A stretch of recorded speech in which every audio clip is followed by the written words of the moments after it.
Okay, so again, official welcome to class number 2 in the Metta training series. Let's see, last week was class number 1, and just to give a review of that, Karaniya Metta Sutta we were going over, in which case we're going through this actually relatively short sutta, but it was lots of quotes of different qualities one should possess who practices metta. And we're going through it and breaking it apart into, well, there's an ethical component to the metta practice. You know, how is it that one should act, cultivate their own conduct? So there's that aspect where the metta shows up as something that supports our conduct, our ethics, our own integrity. Then the next part of the sutta was falling under the category of the samadhi, or how one should practice within meditation. So leaning towards concentration, the lightening of mind.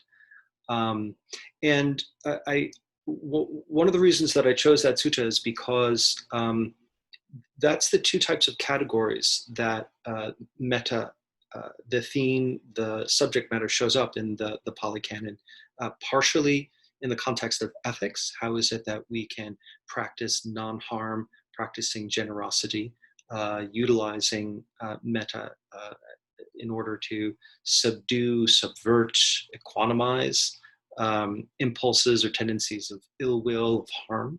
Yeah, so there's the ethical component.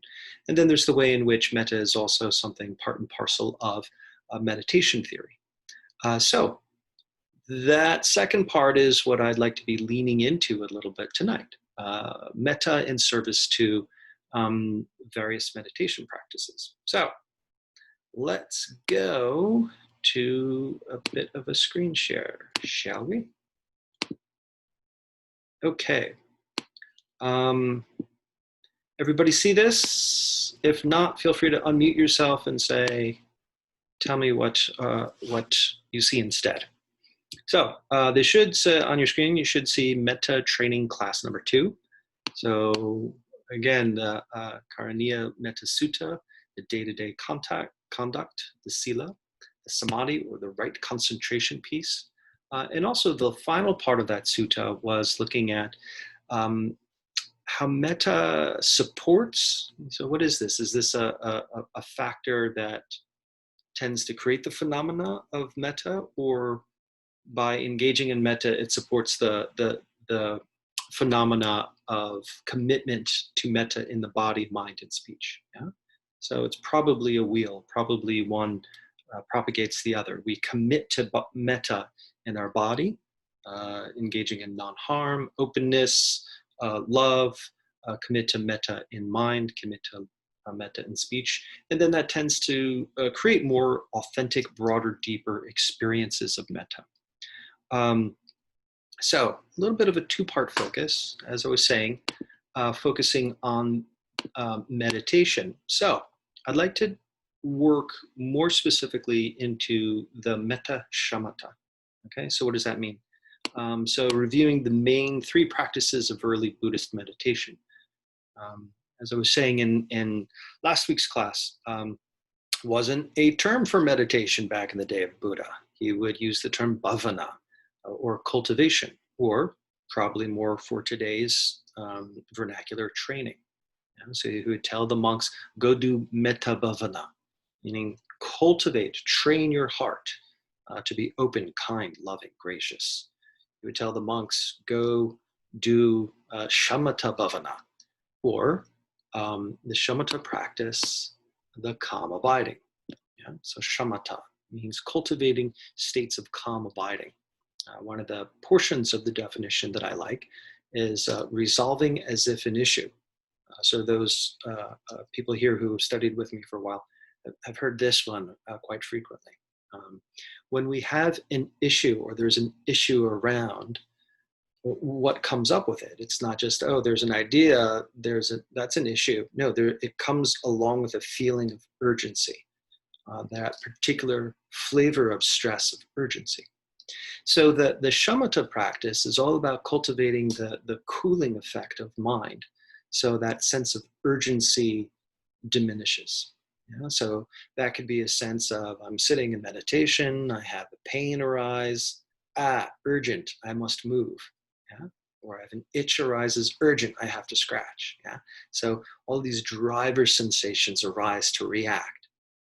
So part of the reason why I like to emphasize stillness in practice hand in hand with shamatha is because if we can refrain from reacting to our drives to scratch every itch or move every time we feel in discomfort, we begin to auger down into the deeper underlying forces uh, um, of our driver sensations. So any type of reactivity, flying off the handle, or a reactive anxiety, or what have you. What's a reactive habit pattern that you have that you can think of. Um, Underlying all of that is an unconscious drivenness to just react. Yeah. So part of that is because there's a sense of urgency. I need to react. I need to run. I need to fight. On more extreme levels of the fight, flight, freeze reactivity. But still, the shamatha is cultivating the calm abiding. How is it that we can contact our experience, but also cultivate this response where we're bringing that cooling effect? So it cools down the heatedness of the mind. So, metta, we're looking at traditional metta last week. We're going to be looking at how metta can work hand in hand with the shamatha practices this week. Next week, we'll be looking at how metta works with vipassana, the insight practice. How is it that we can meditate in a way that gives us insight into the nature of self, the nature of the world, gaining insights into the three characteristics of dukkha, anicca, anatta. Um, so I like to say that, these are three of the main, what I consider to be the main early Buddhist practices. It can be more nuanced than that, but for the sake of conversation, I like to parse it to those three. But when we engage in one practice, the other two are present to some degree. So that's what I would like to emphasize today, or partly in this series, is how the metta is present within all these other general mindfulness exercises and activities. So that's all fine and good in an ideal world where we are practicing shamatha for the sake of calm abiding, or metta for the sake of cultivating kindness and goodwill. But it was expressed last week interest in how to apply and practice metta in today's world. It seems that 2020 just has a way of just getting worse. And it doesn't seem to be stopping. So, how to practice metta today when there is so much just unpleasant? Yeah. So, people, we're for the majority of us, we're sheltering in place. We're kind of hunkering down into our little worlds, whatever they are. And it seems to me most of the people I'm talking to is there's more of this reliance on social media. Obviously, we're all here on Zoom, but news feeds, news intakes, and such like that. And so, what is our experience? We're experiencing, all the negativity of the news. We're leading into an election season, so the polarization of the electorate is just at an all-time unpleasant level. Of course, we have the BLM on one side, and then we have the counter protesters on another. Um, we're seeing lots of violence in the streets. We're seeing um, you know horrendous responses on the federal level, and of course, right now it seems that there's just fires everywhere for those of us on the West. So in my morning sit group that I have, it's just like there's people from all different parts of California and Oregon, and it's just like pretty much all of us are at some point in this very very recent season have had our bags packed and next to the door. So that sense of being charged, the sense of kind of the heaviness of the world is really all around us. So practice loving kindness. against all of this. So I just want to just recognize the context of what we're living in. And I think there's something to be said about, I don't know, something aspirational about really emphasizing our own practice of metta, because it feels each year that the sense of general kindness becomes less and less of a value, less and less of something that is generally seen around, in terms of just the public discourse that is out there, in terms of how people are handling conflict. It seems that conflict seems to be increasing, and as well, people's reactivity is increasing. So the general sense of kindness and goodwill that can actually potentially be present in resolving issues seems to be out the door. I would love to hear more of those voices that have a larger platform. So, how is it see self as assailed by hell realm? I put these notes together very quickly before a class. So sometimes I look at a note and I'm like, what did I mean by that? So the hell realm might be quite a cavalier statement to put that in. But yeah, looking at a lot of the pictures of the inferno that we're living in and the amount of discontent that is out there, we could say that there's a lot of, archetypally, it's like the hell realm is around us. And, in that sense of interdependence, in that sense of, us, we are not solid individual entities, self-entities, independent from our environment. We all influence and affect each other. All of this begins to be taken in to our sense of self. So with all of this conflict, all of this strife around, how's your self-concept? How is your sense of positivity, of hope? How is your sense of openness? How is your sense of levels of joy, giving, graciousness, gratitude, generosity? Or is there a way in which, in the fires, the water just dissipates into steam? For many of us, it's difficult to access those states with such heaviness around. So I just want to bring that up. Sorry for being a bummer. But, it was brought up earlier, how to practice these things, not just as an intellectual exercise or just, we're not practicing in an ideal vacuum cloistered away from the world. There's just so much triggering stuff around. So practicing metta, it's difficult, and there's something kind of very aspirational about that. Being able to generate, cultivate, train ourselves for something that it's not like we can just kind of get a contact high by going outside and just taking it from the ambient environment. And if anything, we're going against what is around us by willingly practicing metta. So know that all of the above is our response to what is. So going back to whatever it is your feeling is about what is happening. Earlier I was talking about reactivity and driver sensations. So all of this intensity within the environment around us, how is that potentially pressing your buttons? So what is your response?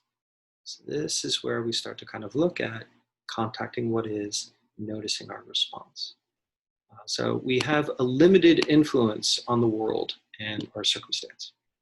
Whether we are completely at the lower end of access to resources and entitlements, or if we're even at the very, very high end of entitlement and privilege, still, there's a limited degree to which we can affect and influence the world. For some, very little, for some, a lot, but still, there's a limit to it. Significant influence on our responses. So I just mentioned that the world is influencing our responses. So we need to train ourselves to notice what our responses are. So we have, in a way, kind of all that unpleasantness in the world coming at us. And then there's our own reactivity as a response, whether it's fight or flight or freeze. can we be aware of that response and see that this response to what is our opportunity for metta. It's our opportunity for, the phrase comes to mind of the internal alchemy. How is it that we can transform this poison and pain into some sort of gold, so to speak? And this is what I think is really so much of the Dharma practice. I use this phrase quite often, referencing the Bodhisattva's vow within Mahayana Buddhism. One of the phrases, the Dharma doors are endless. I vow to enter all of them. So the Dharma door, the option, the opportunity to go into a deeper state of, accessing truth, of awakening, of enlightenment, that is not to be found in a cozy, cushy meditation center. That is not to be found so much only exclusively, to the high, quiet mountains or next to a cozy, quiet riverbank. There is equal opportunity, if not more opportunity, for awakening by going directly into the experience of dukkha. Dukkha, the discontent, often translated as suffering within the Dharma, but really it's that sense of discontent, which sometimes I like to put it as that gap between how I want things to be versus how things are. There's that gap, that feeling of lack, that discontent. How is it that we struggle with that? So entering all the Dharma doors, if we can enter into that door of our own experience of dukkha, there is the real potential there for, again, the internal alchemy of turning our sense of kind of limitation, contractiveness, defensiveness, reactivity into opening, into potential for awakening, potential for insight, potential for calm abiding. So again, bhavana, we need to train. We need to train for this. I have an uncle who's a poet, and my Uncle Bob, doubt he'll ever see this, but there's a line from one of his poems that I like. The people of this age, we become them out of defense.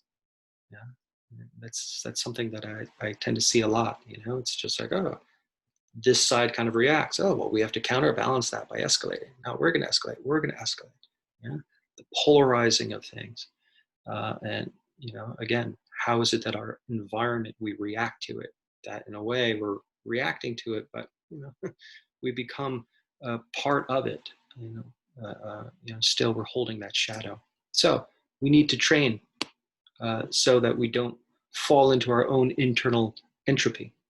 We need to be able to go from this sense of unease to be able to, okay, how's it that we can calm these fires? Yeah. So a real potent and skillful way to cultivate a self-soothing. When we are able to, calm the fires, that's the shamatha, self-soothing, it increases our capacity for metta. And so when we can really truly get into an abiding state of metta, there's something full within that, so that we can come from that place and be able to give, be able to step into a place of generosity, act from fullness as opposed to reacting from lack. That's kind of the idea that I'm posing tonight. Some examples, potential archetypes in Buddhist cosmology. Jizo, some people may be familiar with this figure, Bodhisattva from Mahayana Buddhism, vowed to not achieve Buddhahood until all the hell realms are emptied. So talk about taking on a very strong vow there. So is regarded as the Bodhisattva for the hell realms and the hell beings. So there's this way in which this figure is going into the deepest, darkest parts of the hell realms, and their practice being so strong and grounded, it's attempting to make a positive impact on the world in which they're occupying. It's also said that Jizo, entering and working through the hell realms, their feet doesn't touch the ground. Yeah. So in a way, it's like they don't take a position or become grounded, rooted within that hell realm. not that the sense of self-identity is not something that is being taken on because of the environment around. So there's something aspirational, I find, about this bodhisattva as a potential archetype that we can access within our own self. You know, if we are surrounded by all of this difficulty, how can one individual make a difference? Well, okay, there's this archetype of one that's taken the vow to belay Buddhahood until all hell realms are emptied out. So how is it that we can be that firm, that deeply committed to our own inner transformation so that it becomes something that can become service towards others? Another figure, Hotai, sometimes referred to as Budai, Budai in Chinese, Hotai in Japanese. So this is the quintessential fat Buddha or laughing Buddha. So whenever all these images of the fat Buddha around, that ain't Buddha. It's this figure. So 10th century China, this individual, he was a wandering monk, homeless. He's often pictured laughing and often pictured carrying this empty sack, or I'm sorry, this very full sack. So even though he was homeless, vagrant, mendicant, somehow he always had within this sack toys to give to the children. He was this, even though physically he embodied lack, he embodied having nothing, still his presence was service. His presence was always having something to give, something to share.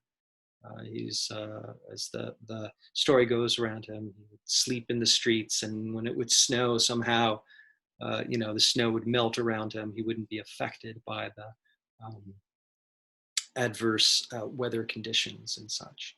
So there's something about, again, a potential archetype. Even if we feel we may have this sense of lack, or the environment around us can be very depleting. And when we feel depleted, when we feel challenged, when we feel stressed, then we feel kind of empty inside in an existential sense, not in a positive Buddhist sense. We can feel rather empty inside, and we have nothing to give but our own reactive poison, so to speak. So, there's a potential archetype as well. If we're aware of the particular lack that we have in our surroundings, still there's something deeper inside that we have that's potential gift that can be given. So I just wanted to bring those two figures up as potential archetypes to take in. So in this context, Metta, in today's world, we need to balance this sense of overwhelm that is very, very, very available. We need to practice equanimity in order to downgrade our own reactivity. I use that term reactivity, but what does that mean for you? Sadness, depression, impotence, anxiety, frustration, just the proverbial throwing in the towel, the proverbial, need to fight and, cultivate anger and hatred towards other. So we need to be aware, what is our own patterns that we have? And how is it that we can bring some equanimity to them? And in so doing, being able to contact the pain that underlies that, empathize, just empathize internally with our own experience that we're having. Something within that shifts, shifts our experience, where we're able to build up the potential of a positive affect. What does that mean? Well, if we're not fighting against what we're feeling, but being able to tap into that and be aware of our response. And this is the alchemy. How is it that we can respond? If we're feeling a particular pain, can we have compassion for it? Or does it create the fires for ill will? If we're feeling a particular pleasure, does that turn into something that we can, take in some sustenance? Or does that create a sense of wanting? So by having skillful responses to whatever the flavor is that we're authentically feeling, that can become the opening of a deeper metta response. And then we can begin to cultivate that metta wider, deeper, so we can have more of that metta affect going on. And from there, filling up practice, generosity. So metta's service to each. So today, shamatha, review shamatha. I think that we talked a little bit about that, cultivating the calm abiding. So again, a lot of reference to fires and heating up and such. So the shamatha practice, that's a way in which we can practice a coolness. A couple sessions ago, I think it was within the emotional intelligence series, was talking about this interplay of vipassana and shamatha. Vipassana, it's like playing the game of tag. We can do this work where it's about running around and having this kind of free for all and just kind of working to notice what we notice and contact all this stuff. But then sometimes when we're playing tag, we have to go to the base where we're like taking a breath. I'm able to rest. It's a safe place. Nobody's going to get me when I'm on base. So this is the shamatha practice. It's cultivating our own safe space. It's cultivating our own calm abiding, but we can also say safe abiding too. Within the context of the larger anapanasati practice, the 16 exercises as expanded upon in the Anapanasati Sutta, the whole section around shamatha is about being able to cultivate a state so this mind-body becomes a safe vessel before doing the insight work.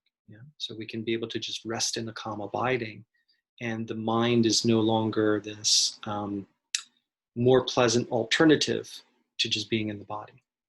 So there's something about cultivating that rest of shamatha that helps.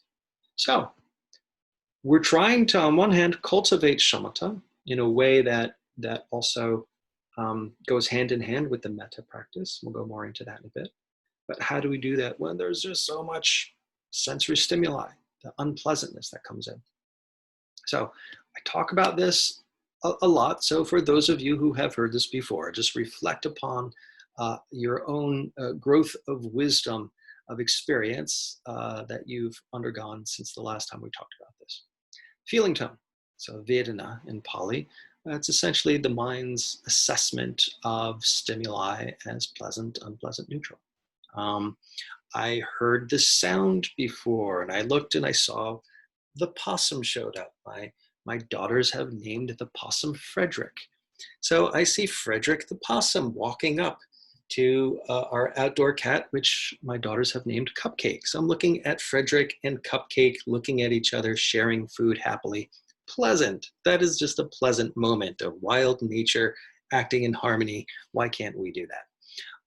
I hear, I look at these particular light bulbs around me that, in order to try to get a pleasant daylight effect, these lights are kind of a little raw and burning, and my natural sensory sensitivity is reading the hot lights is rather unpleasant. Yeah? So moment by moment, the different sensory intake that's coming in, the mind is saying, oh, that's pleasant, I like that. Well, that's unpleasant, I don't like that. Yeah, that's neutral. So how do we respond? Pleasant, I like that, I want more of that. Unpleasant, I don't like that, I hate that. Now neutral, I can just flake out. So this is part of the mindfulness. How can we wake up to our own experience? So again, people may be very, people might have seen this one with some repetition before, but it bears repeating. So here we have the kindness, the metta. Can we cultivate a sense of kindness? And we're cruising along, just exuding this kindness, goodwill, graciousness towards self and all beings, but then boom, something unpleasant happens. Well, does that lead to aversion? If we're not being mindful, the unpleasant, that sense of, I don't like that, that turns into ill will, turns into not liking. Yeah? But if we can direct this kindness openly, open up, turning towards the unpleasant, directing the kindness towards the unpleasant, that's by definition an act of compassion. Yeah? Being able to open up, turn towards, extend that loving kindness towards our own internal pain that can transmute into compassion. That's the internal alchemy. We're cruising along with metta and something pleasant happens. Oh, I like that sound, or that's a nice thought, or what have you. Well, if we're not mindful, then that turns into craving. Oh, I like that thought. Let me go down that rabbit hole of storytelling and totally throw the meditation out the window. Or, okay, that's pleasant. And I can turn that kindness towards that experience, the uprising of the pleasant, and it turns into appreciation. It becomes this uptick in the hedonic tone of this gratitude or appreciation, being able to take in that which is, or derive some sort of nutrient or sustenance from the pleasant. So this metta response towards the pleasant or the unpleasant, or the neutral for that matter, tends to make things become less of a distraction, whether it's outside in the environment or our response to our own thoughts, feelings, sensations. The metta response to the pleasant, the unpleasant, the neutral. The equanimity, we're not having a preference.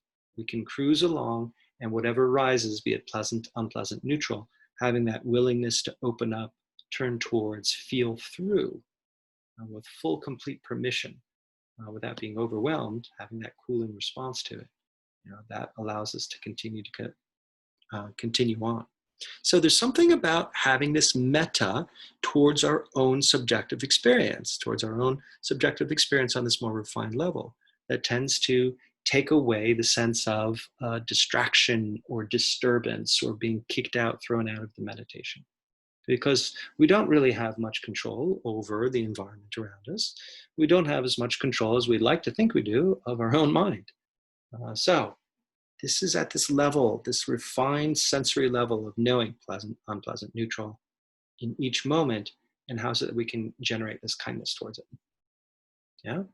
So I'd like to get into a meditation based on that, where we're going to be getting into a little metta feeling tone.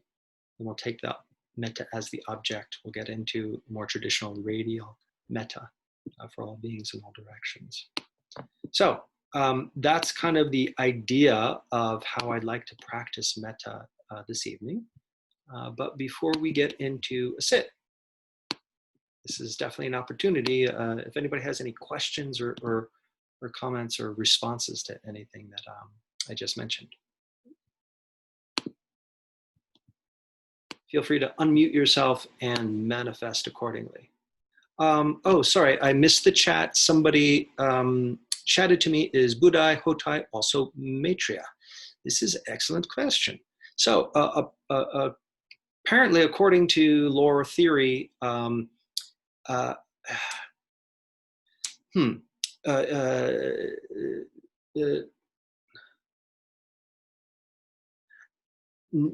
Budai, Hotai, but closer to Jizo.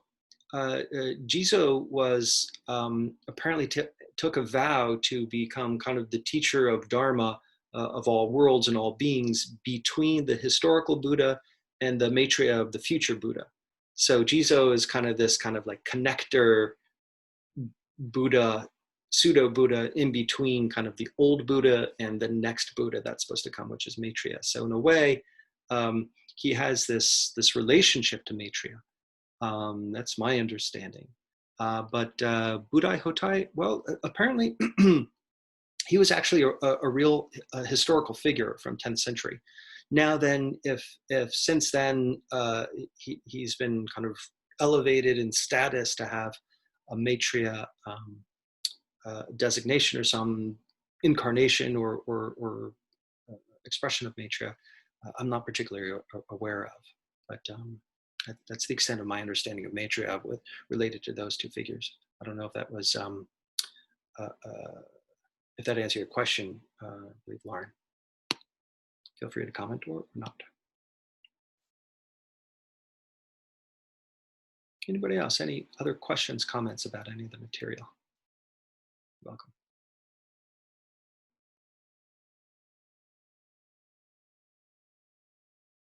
Alrighty then.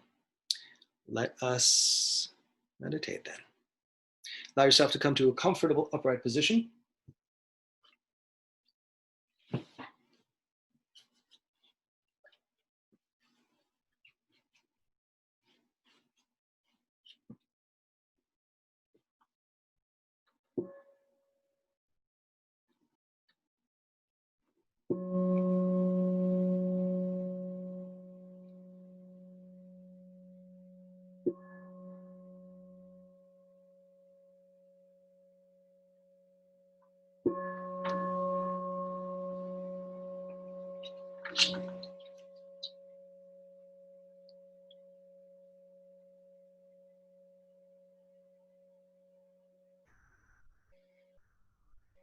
Allow yourself to straighten up and settle in.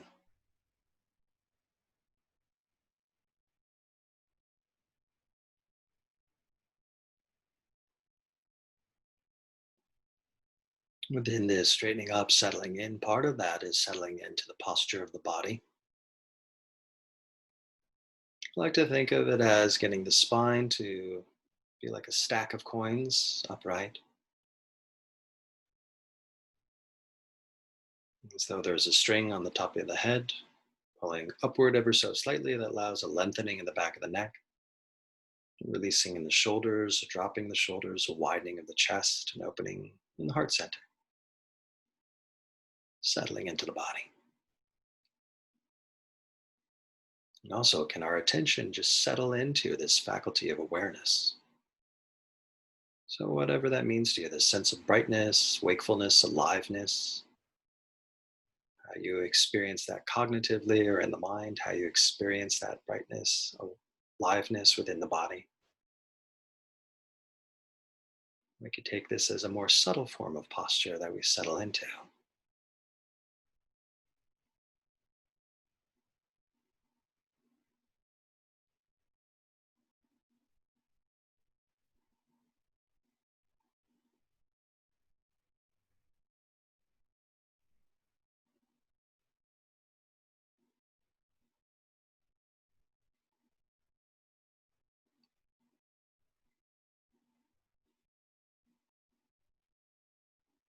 We're going to be practicing Metta Shamatha today. So we can start off with a simple contact with breath, anchoring your attention onto some part of the body that actively engages in breathing, be that the nose, throat, lungs, or belly. Just anchor your attention here.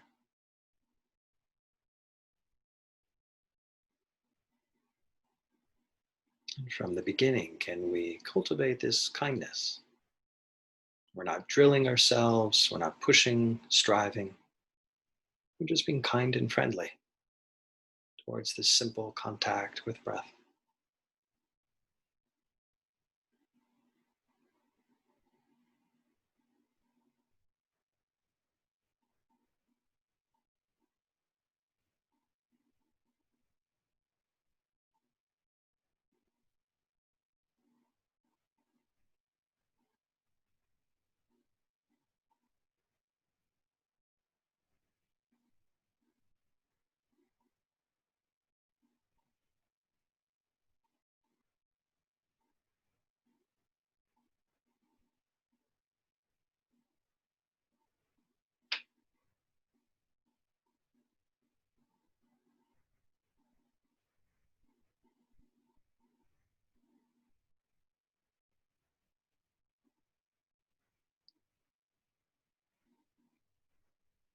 So the shamatha is this calming, cooling effect. So lean into this a little bit.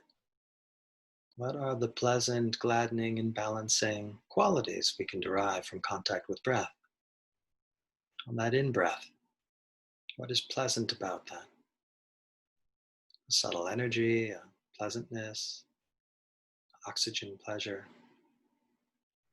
Allow yourself to notice the pleasant attributes of breath. Give yourself permission to take that in. We can appreciate whatever is pleasant about that in breath.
And for the next few rounds, what can we contact at that top of the in breath as the inhale slows down and pauses before we breathe out? What are the pleasant qualities found there?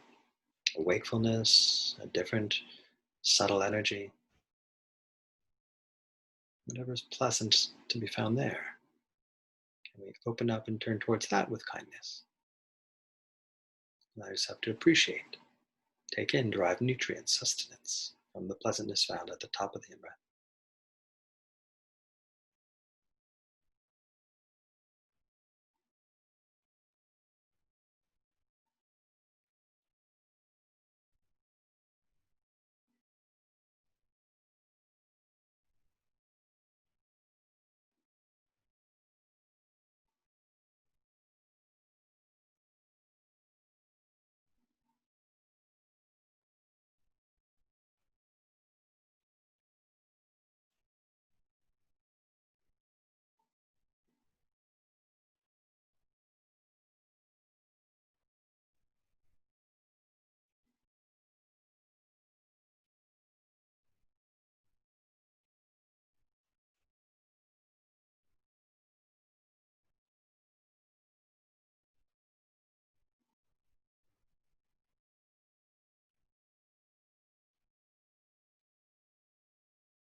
Next few rounds focusing on that out breath and the pleasant qualities to be found there.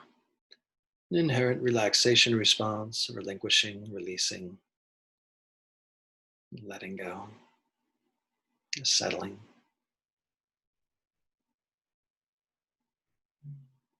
allowing yourself to bringing that openness, that kindness to the pleasant qualities found in that out breath.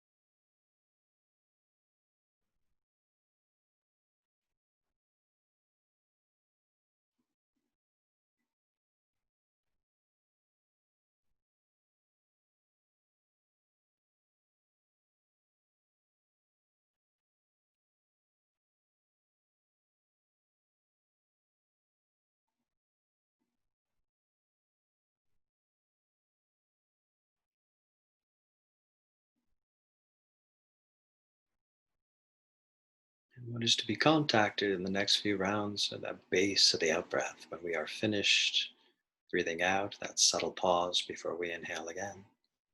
Some people report a settledness, an equanimity, a peace, a contentment. What is there potentially available for you as we open up, turn towards it with kindness, a willingness to feel?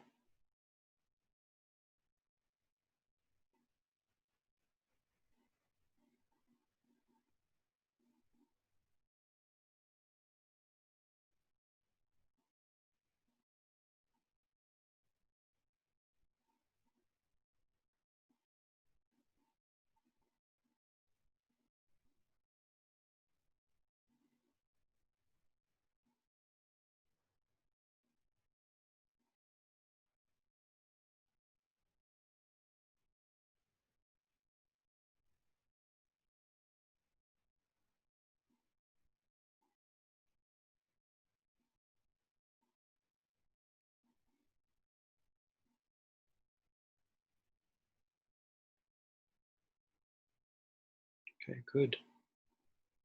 So this shamatha component, this cultivating of a calm abiding,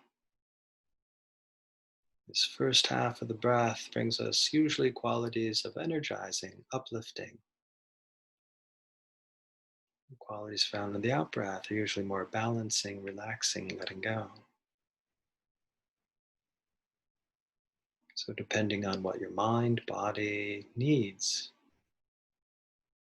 leaning into either the more energy or the releasing of energy can be found at the different stages in the cycle of breath. The more that we can bring this willingness, this openness, this kindness to the experience, it's easier for us to be able to take in. Give yourself permission to feel.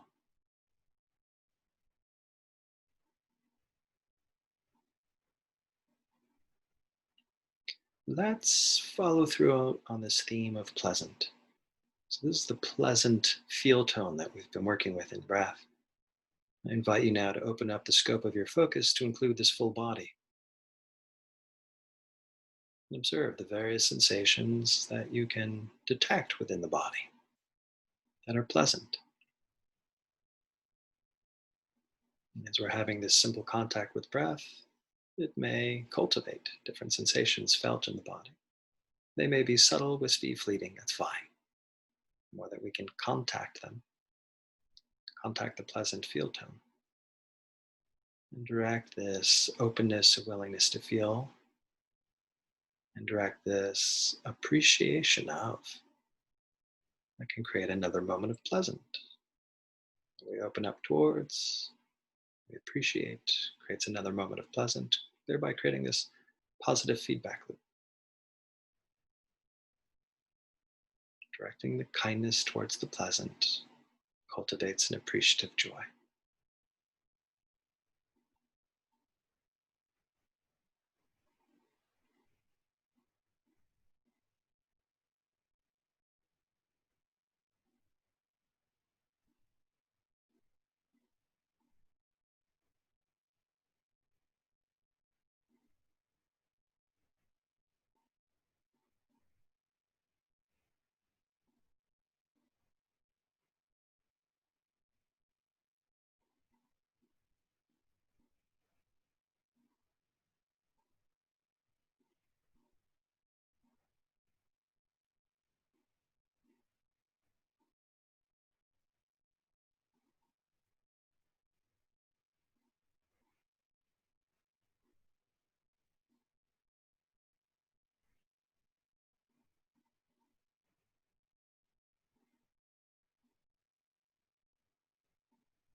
So we're cultivating this inwardly directed smile, this stance of kindness, openness, willingness to experience whatever is pleasant, cultivating this appreciative joy. Allow it to expand, spread, move about however it needs. This is the training ourselves in cultivating the positive affect. And if we lose it, that's fine. Just start again.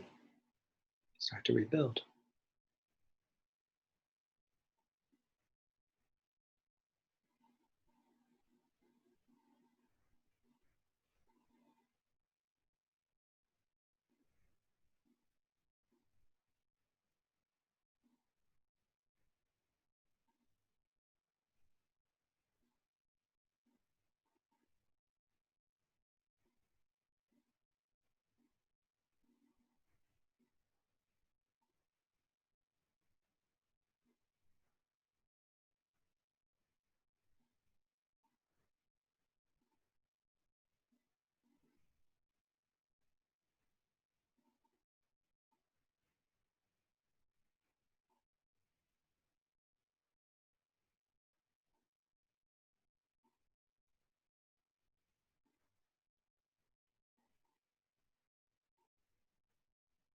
Okay, good.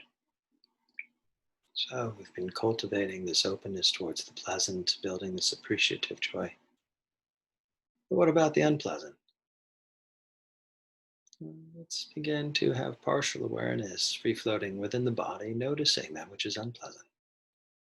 Whether it's the minor ticks and discomforts, the itches, subtle driver sensations to move, the aches and pains, contracted sensations, or any particular aches of the heart. We open up and turn towards those with kindness. Some that may elicit more of a compassionate response as we open up and become more willing to bear witness to our own discomfort and pain. Notice if there's a tendency to want to shy away or tighten up, turn away. Yet still we persist, opening up, turning towards the unpleasant in your experience. We're not dealing with thinking, thoughts, ideas, or concepts. Remaining in the body for now.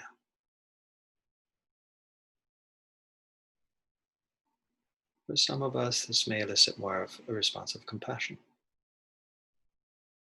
For others, we may lean more into the equanimity, just bring that sense of accepting, allowing, permitting ourselves to just feel through with an underlying sense of okayness.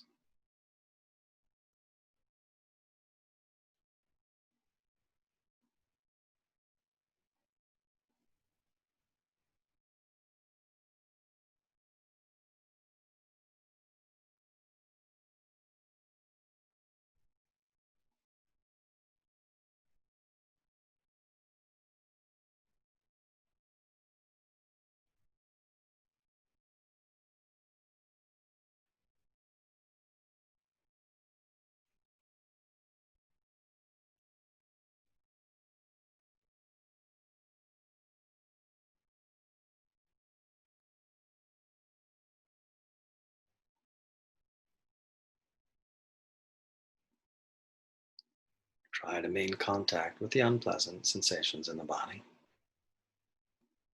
to the best of your ability, not drifting into thought. We can either focus on a particular sensation or scan through the body, attuning ourselves to the unpleasant. Does any of the kindness, appreciative joy we were cultivating previously bolster or improve our potential for equanimity and acceptance? Increase our capacity for an inwardly directed compassion. No need to react, respond, change anything. Just continue to maintain contact, pouring the kindness, compassion, equanimity.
Okay, good.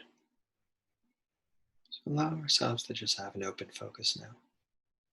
Free floating within the body, within this breath, within awareness, allowing that experience to just integrate.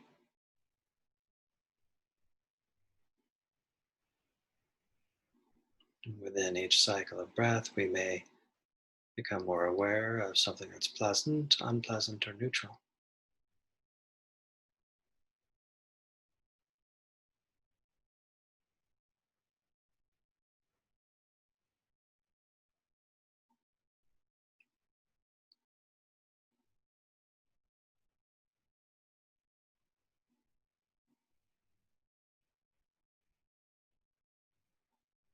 Regardless of what it is, we have this inwardly directed smile of kindness towards it.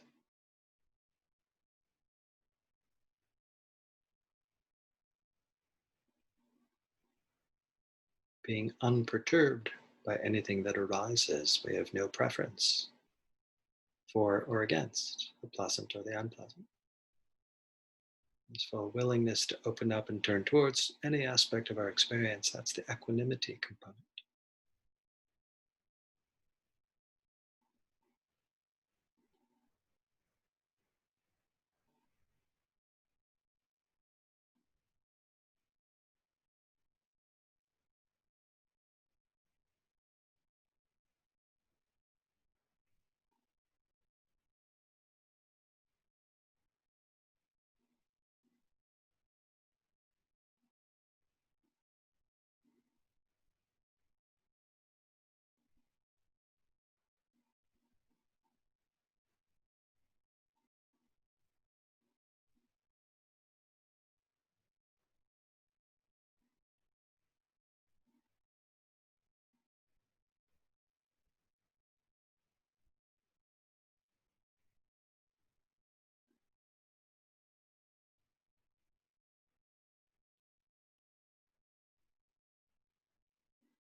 So let's allow the focus on the pleasant, unpleasant, neutral to go more to the background and bring more to the foreground. Whatever flavors of metta seem to be present for you. For some of us, it's more the appreciative joy. For others, it may be the compassion. For some, the equanimity. For others, the kindness. For some of us, it's fluid. So, whatever this sense of well being, ease, allow that to take precedence as your primary object of focus. Permitting, allowing, bearing witness with an internally directed smile.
And from this place of fullness, to whatever degree we have cultivated this internally directed metta, can we step into the place of generosity?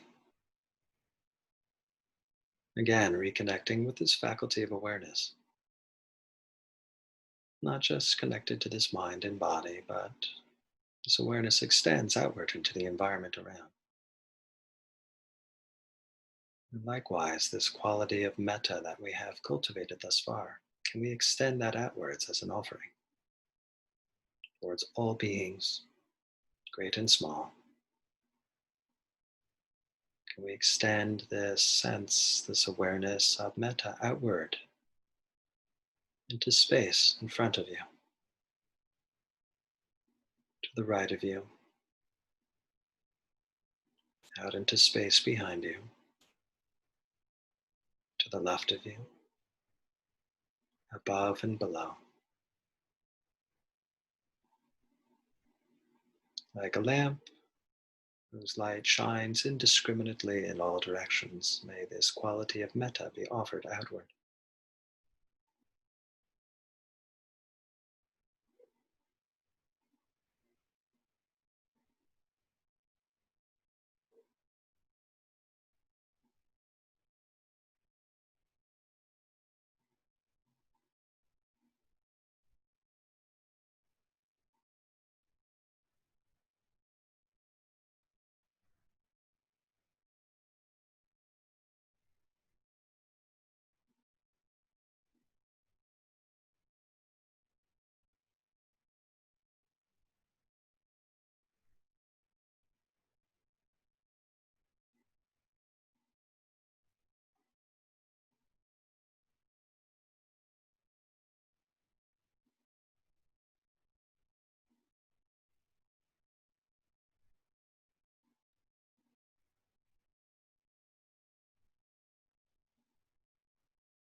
And so, too, within this community of meditators, exuding metta in all directions, can you open yourself up to the fact that you are in the field of everybody's outwardly directed metta? Can you allow yourself to receive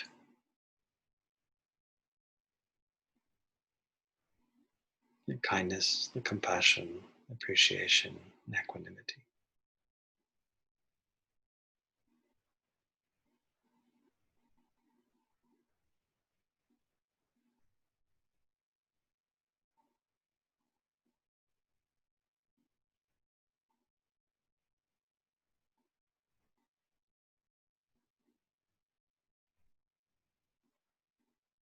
Allowing this quality of your heart to be open in what you offer as well as what you receive.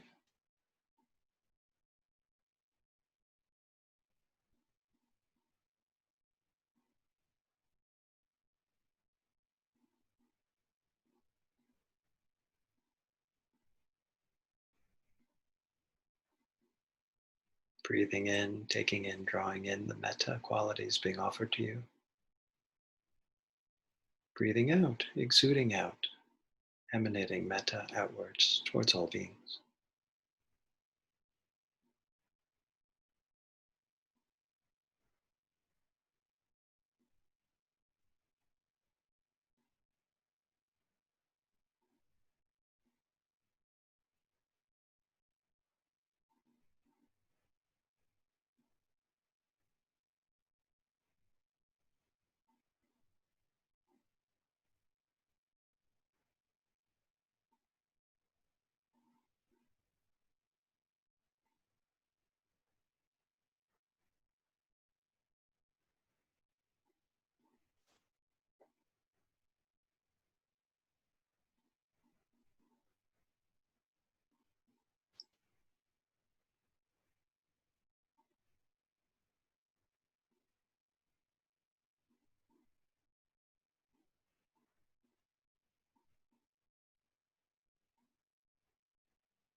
At ease, everybody.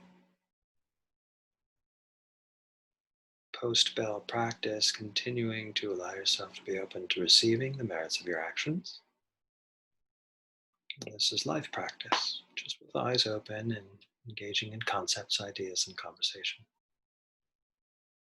What did you notice? What did you observe? What was salient for you this evening in practice? Feel free to unmute yourself and manifest. And of course, any questions about anything that we covered this evening.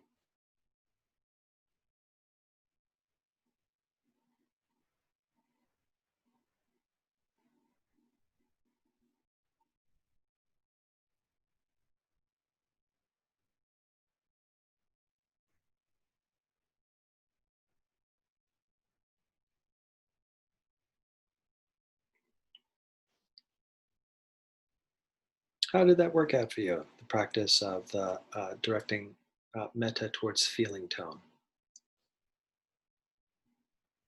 What was your experience with that?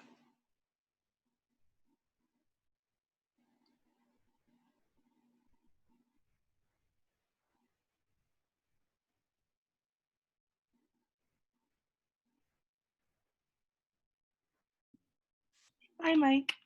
Hello. I this has kind of been the running theme for me over our last couple of meditations together, but I've found it very difficult, Mm, especially today. Um, I felt myself getting caught up like in emotions before the meditation even started. mm, And just focusing on one breath seemed to be very overwhelming for me. mm. Um, so it was a little difficult for me to um, find that right concentration because I felt like I was getting pulled back just again and again in emotion. Yeah. So, thank you for that, Cassidy. And as you mentioned, we've done some variation or permutation of this a couple times Mm. um, together. It, Generally, how is that way of working, the directing the metta towards feeling tone? Before we go into what happened for you tonight, what is your experience of working that way generally? When it when it works really well. Okay. Like if I can use the skill, I guess skillfully, I find it to be very helpful. Mm-hmm. But I think, like I said, when I might not have as much concentration or enough room or space, maybe it becomes very difficult. I see. Okay. So, do you mind if I ask, what was the flavor of emotion or emotions that was your primary experience this evening? I think that over the last few weeks, there's just been a lot of doubt coming up for me over and over. It started actually in my Vedic meditation practice. I was kind of joking with my meditation teacher. I'm like, yeah, so I'm gonna take a break from Vedic. Like, I feel like I'm getting very overwhelmed by it. I want to practice Metta, and he goes, okay, yeah, sure. And then I was like, oh, that feeling of doubt just keeps coming up wherever I am until I kind of turn to face it. So I think that now that I'm trying to be a little more open, it's just coming up more and more. Sure. Thank you for that. So, can I ask you, how do you experience doubt? How do you know that it's doubt and not indigestion or anxiety or what? Right. I think that it's just very specific thought patterns of like, oh, like my instantly, I'm like, oh, I can't do this, you know. Or if I start getting overwhelmed, it's like, oh, I can't focus again, It kind of just keeps me lost in that pattern. Yeah. So, you're hanging out in the body, cultivating metta, and then a thought comes in. Is it primarily audio or primary visual or both? Primarily audio, Okay. I would say. So then the phrase "I can't do this," blah blah blah, whatever the doubt content you hear, and then it creates an emotion in the body or a feeling in the body that may create more internal talk, that creates more of an Yeah, emotion. I would say And then absolutely. Yeah. so you get into this kind of infinity knot of suffering, so to speak. Yeah, and then, my logic brain kind of tries to come in and then it's just kind of a mess. Gotcha. Logic brain just blows the whistle, tries to be the referee, Yeah. and doubt comes in with the chair over the top rope. Yeah. Um, so this is again just the when I was talking before about kind of dovetailing the different practices together. This would be a good opportunity to kind of like pepper a little insight into that then too, since we know that the hindrance of doubt is a theme that you're working on, and this is a wonderful opportunity for you to become further intimate with the hindrance of doubt and Mm, begin to kind of peel away your self-identity with it. So there's one experience of the discomfort of I'm sitting and there's an ache in my side. Oh well, go back to meditation. Versus I'm sitting and there's the ache of doubt, and mhm, then boom, but then there's a self in that. It's like you're identified with it. So this is the opportunity, and we'll get more into the vipassana side next week.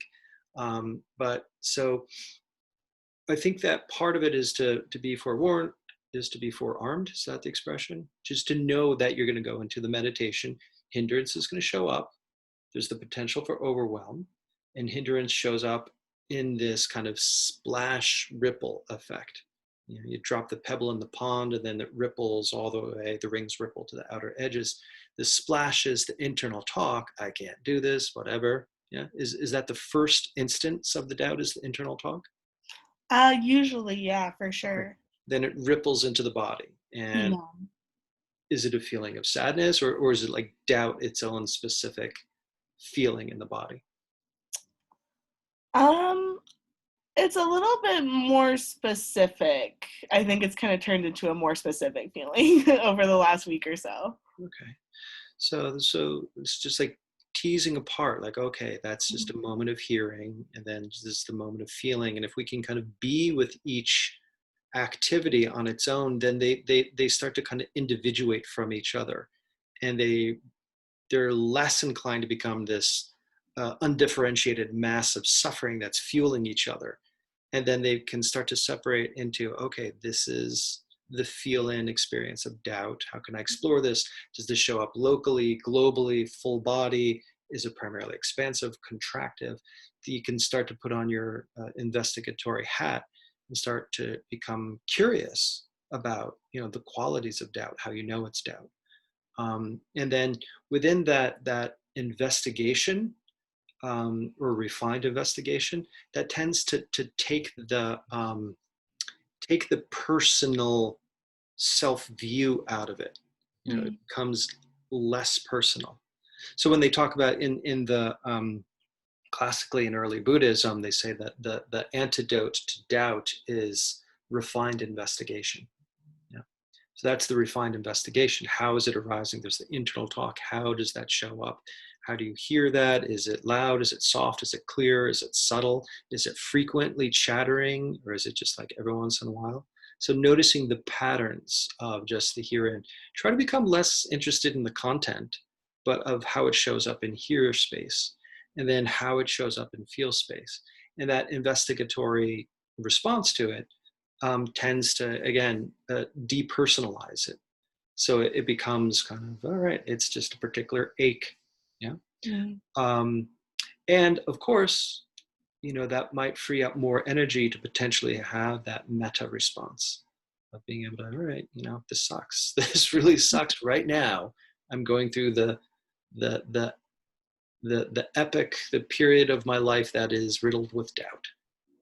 But again, the more that you can dedicate your practice to this, then it's like, wow, isn't this amazing that on the other end side of this, doubt's not going to be a thing for you. Doubt will show up, I mean, for the rest of your life, because as long as we're mm, human, doubt is going to be there, but it's not going to have the same impact, because of your degree of kind of mastery over the experience of doubt and being able to depersonalize that experience. So mm. does that make sense? Yes, that was very helpful. Thank you. All right, cool. All right. It's interesting to take some of the emotion or overwhelm out of it, because, if there's an ache or something, you can be like, oh, okay, you can just kind of note it. Oh, aching. And Mm-hmm. you can just kind of go back. But sometimes with doubt, it's easy to get caught up in those things. Yeah. Okay, cool. We can work on that more in the morning sits too. Great. All Thank right. you. Cool. Thank you, Cassidy. Okay, excellent. Thank you for that. Anybody else have anything they'd like to comment, share, ask about the practice today?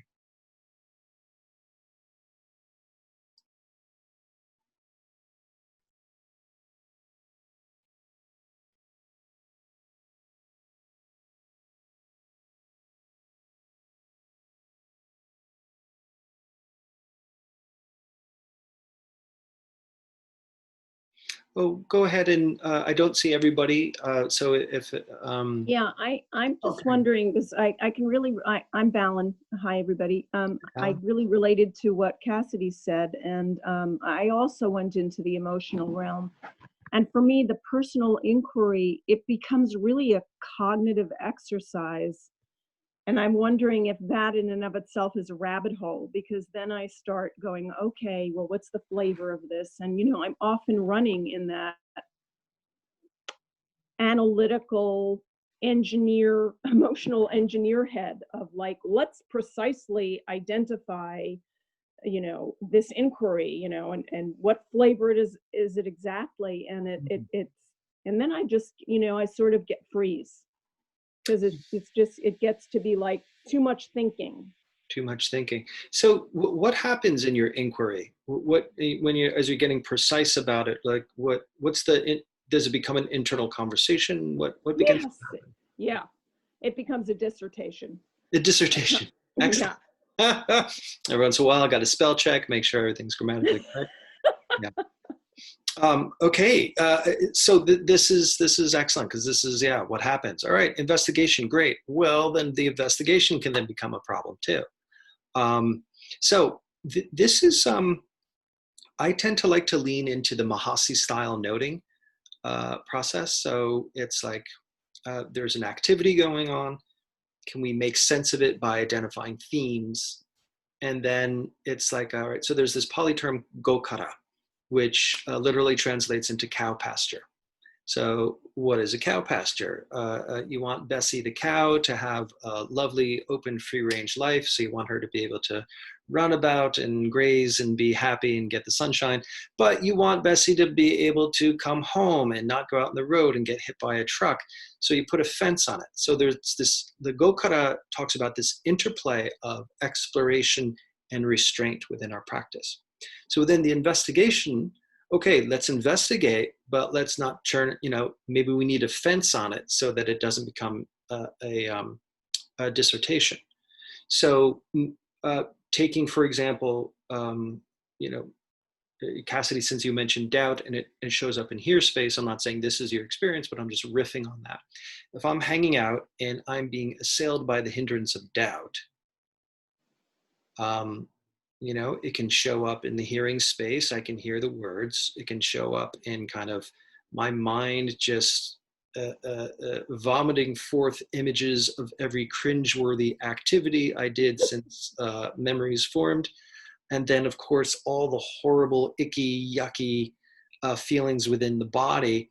Um, well, that's my gokara. It's showing up in hearing, seeing, and feeling. So those are my only three words I allow myself to use. So therefore, it's not turning into a sentence. It's not turning into a dialogue. So I'm just observing kind of the uprising of doubt as it's moving through these three various modes of sensing. So it might sound like this as I'm tracking my experience of doubt. Feel, hear, see and feel, hear, feel, and so on like that. So I'm reducing my conversation down to three words, and I'm just being with the uprising and passing of each of those experiences. As one kind of triggers the next, I'm hanging out with it long enough so I can see the rising and the passing. And all the while that it's happening, metta, metta, metta, I'm just kind of imbuing it with equanimity, acceptance. So that's kind of a way in which I like to go into a refined investigation that takes away the propensity to get into a hypertrophy of thinking. Yeah? Does that resonate, Valen, as a potential? Yes, yes, and I too have studied with Shinzen. Oh, He's he was actually my first. He and George Haas were my first teachers great. initially, and yeah, the rabbit hole that I go down with that is that the noting can be distracting also. Mm, But yes, less distractive than the cognitive sentences of, going into the content and then analyzing it. So it definitely helps to reduce it. And then when I reduce it, I guess I have a sense of annoyance of the labeling process. okay.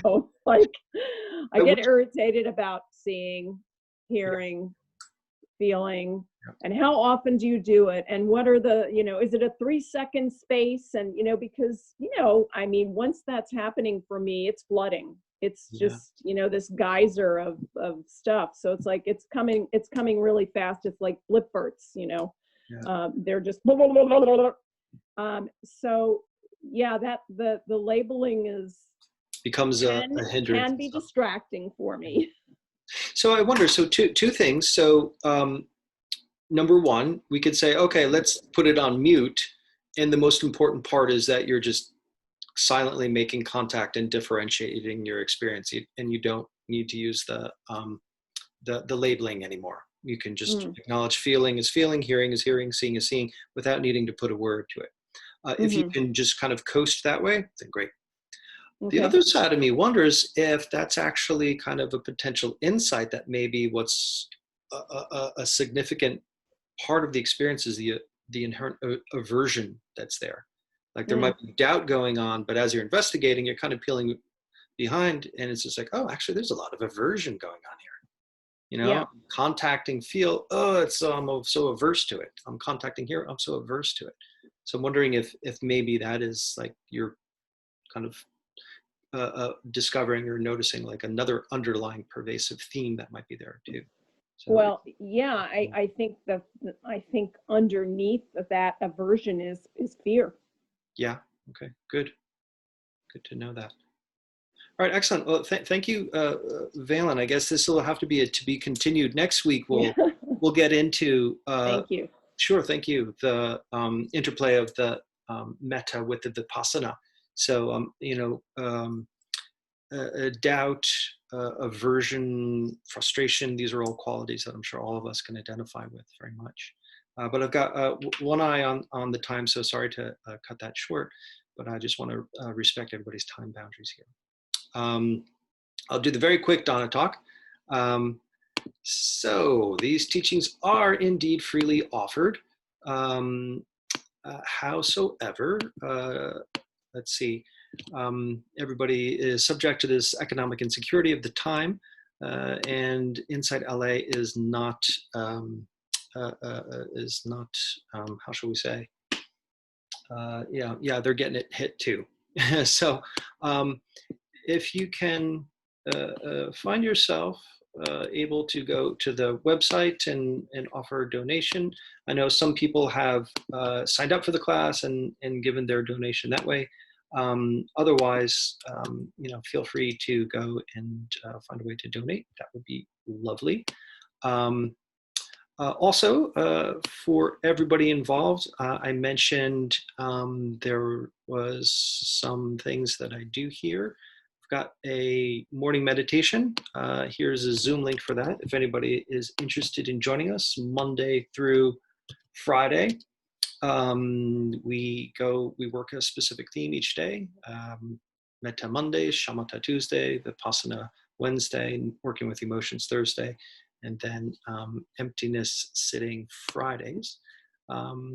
And finally, if anybody's interested in checking out the YouTube channel where I have a bunch of different resources freely offered to everybody, the different classes and meditation sits.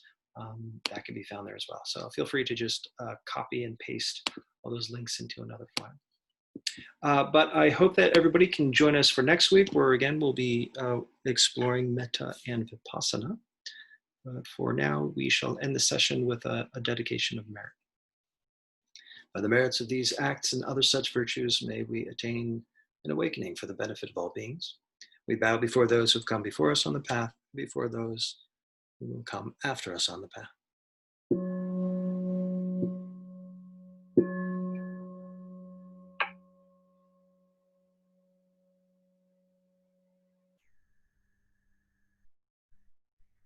Okay, thank you so much, everybody.